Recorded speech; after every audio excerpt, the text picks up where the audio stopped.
eyes. And then one morning, this dude came over to BC, and he told us that Google Wave was no more. And I was young and naive, and I thought that, that projects were forever, and I was heartbroken. I thought, we're really married, it's gonna be cool. So I couldn't really stay at Google anymore because I was like, oh gosh, anything I do, they'll just kill one day. So I was like, fine, I'll leave companies, and I'll just be a free-range developer, hacking in the grass. It'll be awesome. If anyone kills something, it's gonna be me. I might kill the cow, that's pretty yummy. But the thing is, I needed a place to hack first, right? So I was like, all right, I'll start with the obvious, right? Work from home. You'll have home-cooked meals, you have these adorable cats that you can pet, and you don't have any nasty commute down the San Francisco streets that are under construction every other day. But then there's the actual reality of working from home, right? So for me, when I see the kitchen, I start thinking like, well, I should probably make some vegetable stock, maybe dehydrate some jerky, probably stick this pork roast in the slow cooker, and then there's something like dinging every 15 minutes. So you're not really coding that much anymore. And then your cats that used to be adorable suddenly decide that your laptop is the warmest thing in the house, and they have to sit on it in order to get warm. And it's kind of hard to code, especially if you code in like Python or JavaScript. It's so easy to get errors from a cat. And then you get those errors, and you realize that you have the entire seasons of Glee on your TV right there. You're like, I'll just watch that. So I gave up on working from home, and I was like, I'll just do the cafe, $2 bottomless cup of tea all day. I can eavesdrop and listen to people brainstorm startup domain names, and I can steal their domain names and sell them. People watch the hipsters. But then the first problem, the outlets, right? Cafes were not designed for hackers. So these are the actual maps of the 3 nearest cafes to me, and where the outlets are and the optimal seating is, right?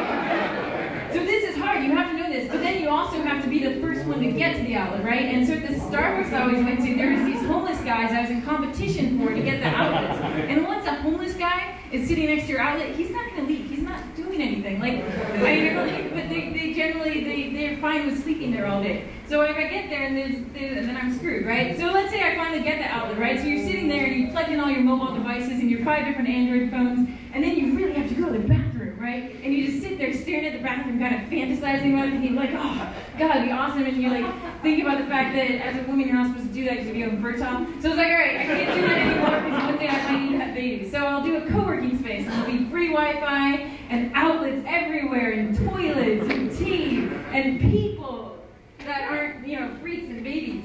Really cool. But then, so I joined the co-working space, and I was like, oh, all these people I can talk to. And I talked to them, and I found out they were geologists and a textbook author, but sex over 50, so not so relevant for me yet. And then, this guy who Wikipedia ghostwrites, life coaches everywhere, which I didn't even know was a thing. So I didn't really know what to say to these geologists, textbook author, life coaches.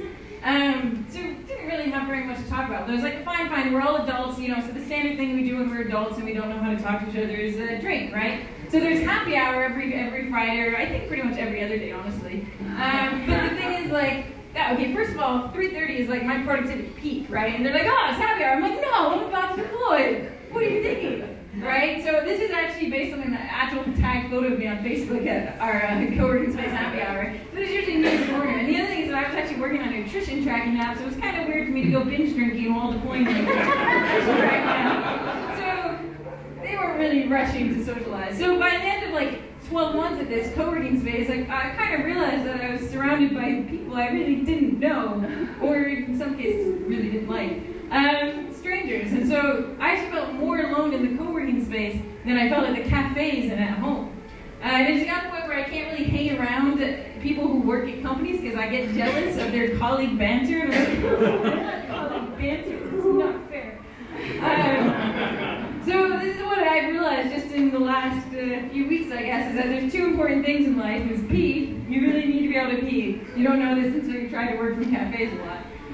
But you also need people. So you need people around you that you get along with. You need people around you that have the same passions as you, that are working on similar things as you. And I realized actually that's kind of what a company gives you, is that you're around all these people that are working on the same thing as you and have the same mission as you, and you give up a bit of your freedom, but you get a bit of this community as well. So now that's kind of the next stage, is figuring out, well, maybe I can get a little bit of love, from a company now that I've had my year of Hermit hacking. So hopefully what I've learned can help all you guys too. Woo!